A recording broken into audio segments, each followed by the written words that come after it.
on just a little while longer.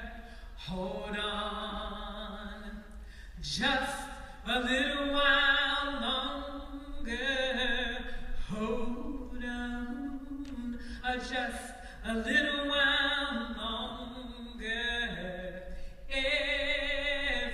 Everything will be all right. Oh, say, can you see me? The land of the free and the home of the slave.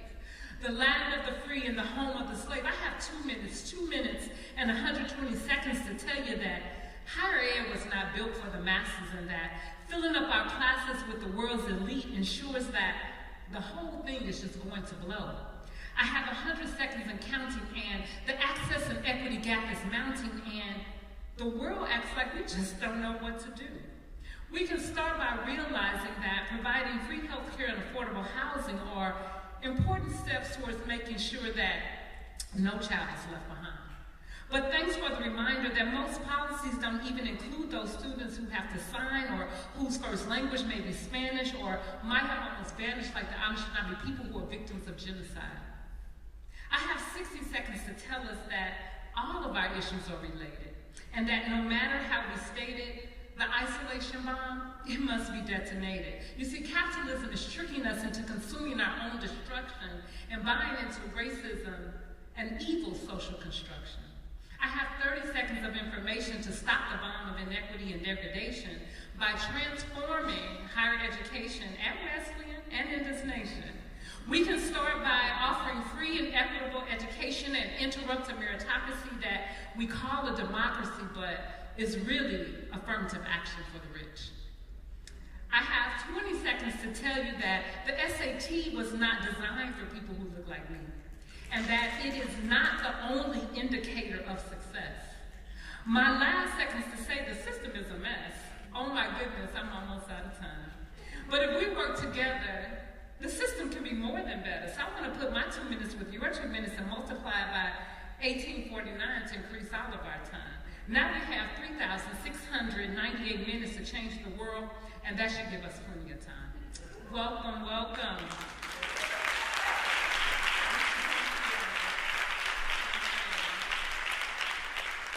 Good afternoon. What a time to be alive, y'all. What a time to be alive. I just want to thank everyone who had a hand in inviting me here. Particularly the MLK Commemoration Committee, especially Demetrius Colvin, thank you so much. Thank you to the President's Office, faculty, staff, and of course students. Y'all love students, I just have to say. So hey to the students. Can I get a hey? Okay, great. I also understand that one or two of my hometown folks are in the house from St. Paul. Helen, are you in the house from St. Paul? Hey, Helen. I spent many days at their home celebrating Passover when they were really small. And there were some black people who celebrate Passover. I'm not Jewish, but my partner is, and so she would bring me along to these things. And I also understand that one of my partner's graduate school buddies' child also might be here. Is Marguerite in the house? Okay, well, if y'all see Marguerite, tell her I said, hey, I called her out at the speech. I really love the theme about Black agency, right? But I thought I would just start there with just those connections, right? Because indeed, this is what Dr. Martin Luther King Jr.'s legacy was about. And so many other historical and contemporary activists, artists, instigators. You know, it was really about holding contradictions. So I loved the speech that we got to hear, the little excerpt from the speech about just holding contradictions. And so it's really about sort of showing up in unlikely places, spending our lives with people we were never supposed to be with, right? This shows we can, in fact, hold those contradictions, find co-conspirators, interrupt structural and institutional oppression, and imagine and build the world we want to live in. I do want to be sure that you get at least one thing from my talk today. If you don't get anything else, I just want to be clear. Even though I have not met most of you before in my life, here's what's true. I love you. And I also know that you love me.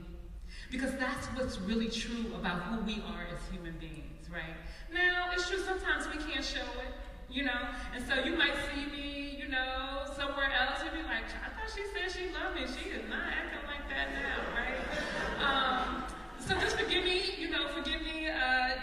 in advance.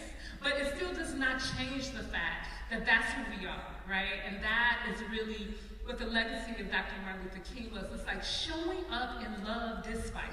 Now that doesn't mean we don't have boundaries. That doesn't mean that we don't fight for things and, and that despite the hate and the racism and oppression that the civil rights movement, the Dreamers movement, the environmental justice movement, the queer and trans movement are all steeped in love, despite that hate.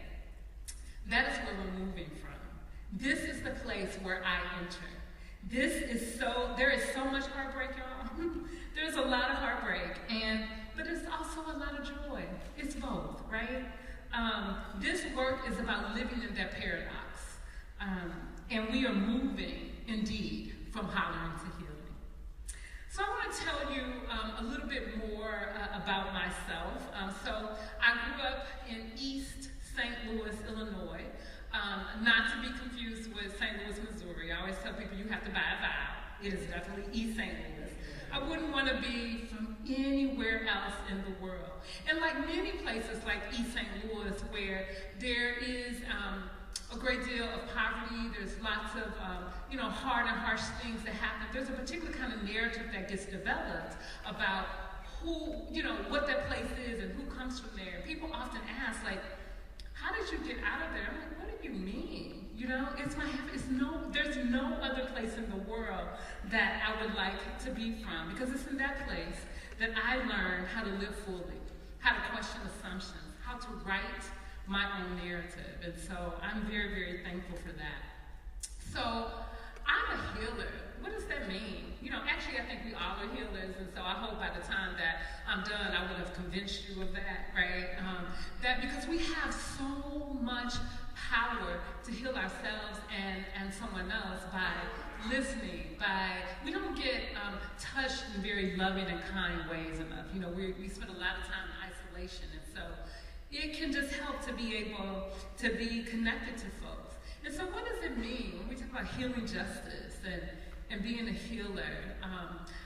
You might want to think about my work as a body worker, right? But really as a body worker for the system, right? I'm trying to find those places that you need to press on, to let go of tension, and to be able to move and transform things. So that's really what I mean. Today, I'm so thrilled to be here, and it is a special day for me for a couple of reasons. Two of my most favorite people in the world were born today on February 15th, 98 years apart. My grandmother, Miss Trudy B. Lewis, was born in Aliceville, Alabama in 1906. She would have been 112 years old, y'all. My niece Dallas Jewel was born in 2004, and so today she's 14 years old. And although they entered into the world at very different times, in some ways things are still the same. But they both came as teachers to me. I tell my niece Dallas all the time, she's one of my biggest mentors. She reminds me to play. She's like, can you put that phone down? Like, really? Can we just, play? Can we be here? And they taught me how to hold joy and pain at once.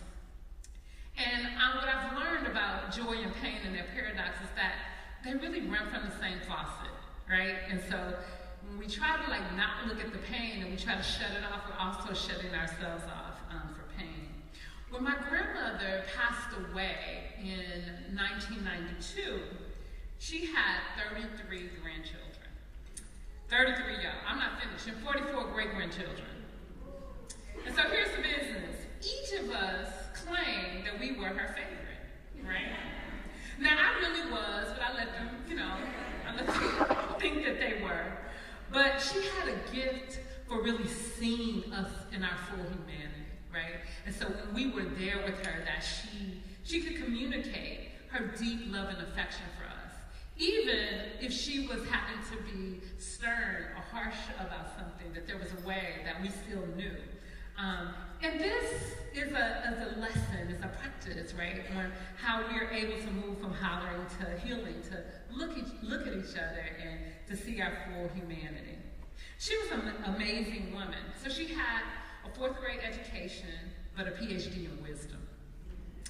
She and my grandfather, who was one of the leaders of the East St. Louis race riots, which was just a 100-year anniversary of that, 2017. They got divorced in 1942. 1942. They had 7 children. Can you imagine divorce in 1942? It's kind of unheard of. A black woman with a 4th grade education.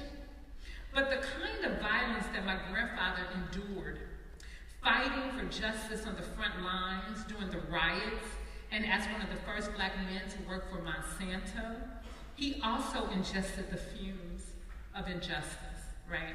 And then turned that violence onto my grandmother. This can seem like an individual, kind of private situation, but it is indeed the legacy of oppression.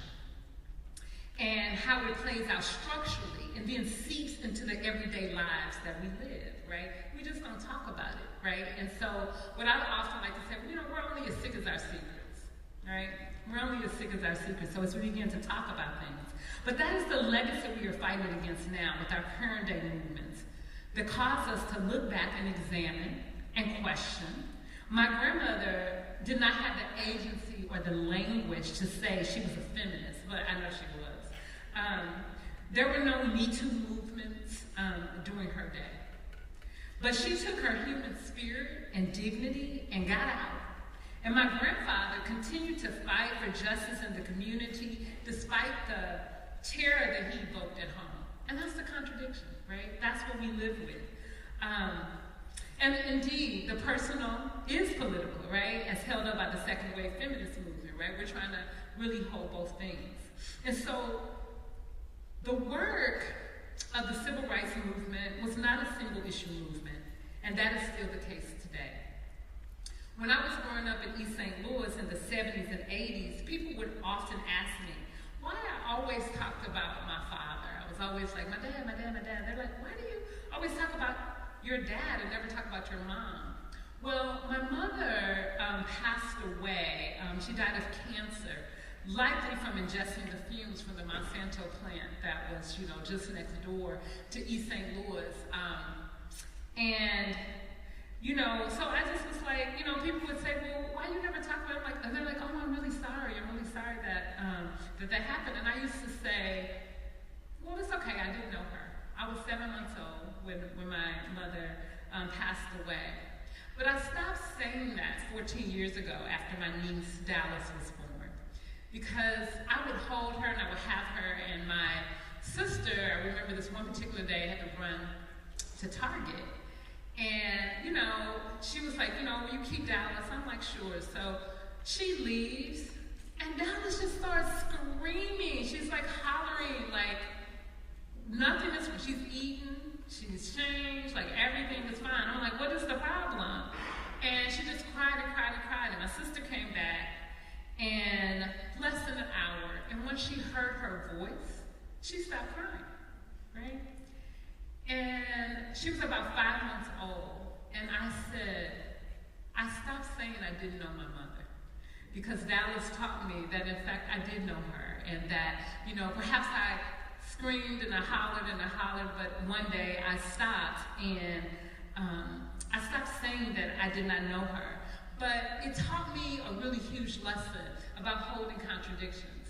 My mother was so sick, there are no pictures of us together, right? Because it was just too painful. She couldn't even hold me, like her whole body hurt. But even though she was in that much pain, she named me Joi. She named me Joy, right? And so that's, so every time I hear my name, every time I say my name, I'm like, okay, I hear you, Mom, like that. She was letting me know, like, how we can't turn that faucet off, and that is where we are. And so this is the legacy, y'all. This is the legacy. This is the legacy of Dr. Martin Luther King. He, Rosa Parks, and countless others have given back to, they've been giving back to us in this kind of sanitized version of respectable heroes who did not question. But that's not true. They did. They questioned. And yes, they smiled, and they laughed, and they cried, and pushed, and screamed, and fought, and held contradictions. This legacy of contradictions are what we are left to hold. As we live during a time where there is so much collective mourning, and we try not to look away and remember that joy and pain indeed runs from the same faucet. It's like we're constantly at a repass, for black and brown bodies that are gone too soon. Alton Sterling, and Ayanna Jones, and Mike Brown, and Tamir Rice, and Trayvon Martin, and Oscar Grant, and Sandra Bland, and the list goes on and on. And how do we not collapse under the weight of what seems hopeless? Like Dr. King, and like so many of us before, we can find ways to reach for joy. And so this is where I live, at the intersection of joy and pain, right? I am honored and humbled to be a part of the movement for Black Lives, mostly in my role as a community healer and space holder. And I began that work more deeply after a foundation in Minneapolis contacted me soon after Mike Brown was murdered in St. Louis, and they said, can you get together a group of folks from the chief of police office and the mayor's office and the attorney's office, Black Lives Matter, NAACP, and try to get folks in a room. And I said, what is your goal? And they said, well, we want to try to avoid a civic uprising, right? Much like we don't want to be the next Ferguson. I was like, okay, well, I can't do that. I can't keep us from having a civic uprising. But what I can do is make sure that we get folks in the room and that there are some authentic relationships that are built across these differences. And so as things do unfold, that there is a way for people to be able to reach for each other, to know each other's humanity. And so we did that work, and at the end of that time, those folks, they built relationships. They exchanged each other's phone numbers. To my surprise, after the 3 months, they went to the foundation and said, we'd like to continue this work. As a matter of fact, can we have an overnight retreat?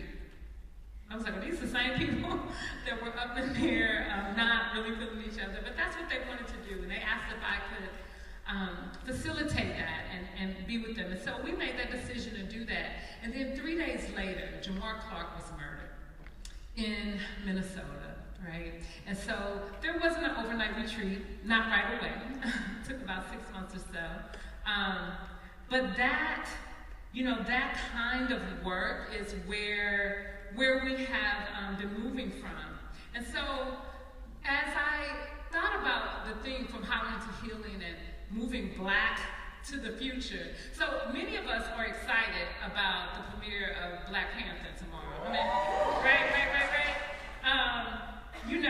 I'm super excited about it. I'm going to Wesleyan, I'm going to Wakanda, what's going on? So, and so I have to admit, I'm new to anime and to sci-fi, a bit, except for Octavia Butler, she's no joke, and Afrofuturism. But the movement for Black Lives, they have helped me get my whole life, right, and helped me to understand this piece. I particularly am excited about the movie because one of my former McAllister students, Denai Girda, is playing in the movie. And you may know her as Michonne from The Walking Dead. So in the summer of 2016, my former life as dean and my current life as a community healer kind of crashed, right? And the BLM Minneapolis organizers saw a picture of Denai and I on Facebook at McAllister's graduation. And they were outdone. So they asked me, how do you know Michonne? And I was like, who is Michonne? And they were like, really, Dr. Joe? I'm like, you know. And then I was like, oh, deny. Okay, got it. Yes, she is one of my former students. So they said, you know, we would really love to meet her. And I was like, okay, well, she actually is going to be coming in town in a couple of weeks. And when she comes in town, she generally stays with us. So I said, you know, we can work that out. So these 2 weeks go by, Denai comes over, and there are, I think about 12 BLM organizers that come over. This is around the same time when Facebook Live was just starting. You know, we didn't really get Facebook Live. We still kind of don't get Facebook Live, but we were kind of getting Facebook Live. And they're walking in the house, and one of the folks is on his phone. And as he's walking in, he's like, wait a minute, he got shot. I don't know. And we're like, what are you talking about? So it's like this confusion, like somebody is talking about somebody getting shot, and they're really, really excited because they're meeting denied, right? So both of these things, again, holding contradictions. As time went on, and they were asking her questions, and he had excused himself, and he was in the kitchen, and the next thing he said was like, he died. And we're like, what? What are you talking about? Well, he was Philando Castile, right? And so Philando, it was like actually playing out at that very same time, right? So this was not a replay. This was like in real time. And so there they were, meeting Denai, being really excited, and also witnessing Philando Castile being murdered. That's where we are. So we heard the scream, and he died. We froze, took a minute, took some time to have a healing circle, and then they had to go to the site, right, and do their organizing, and then take over the governor's mansion. And so what do we do? What do we do about this? And so I think that the confusion, the devastation, the excitement, the joy we are all living with, those feelings now and every day. So you would like to think that, oh, those are some things that just happen, you know, every once in a while. No, that's where we constantly are living, at that intersection. And so as I think about, we so need this Black Panther film, y'all. We so need it. We need things that cause us to imagine that there are other worlds. We are the manifestation of our ancestors' dreams, including Dr. King's, but we must continue to dream and imagine and create other worlds. That is what happened in 1966 when Star Trek was created, and Nichelle Nichols played Lieutenant Uhura, who was a communications officer on Star Trek. Now, again, this is 1966. She was not really into the role or the show, and was set to leave and head to Broadway. But she attended a dinner organized by the NAACP, and she met Dr. Martin Luther King there. He was not only a huge fan of Star Trek, but he was also a huge fan of Nichelle Nichols. Did y'all know he was a Trekkie? He was a Trekkie, y'all. You want to look it up.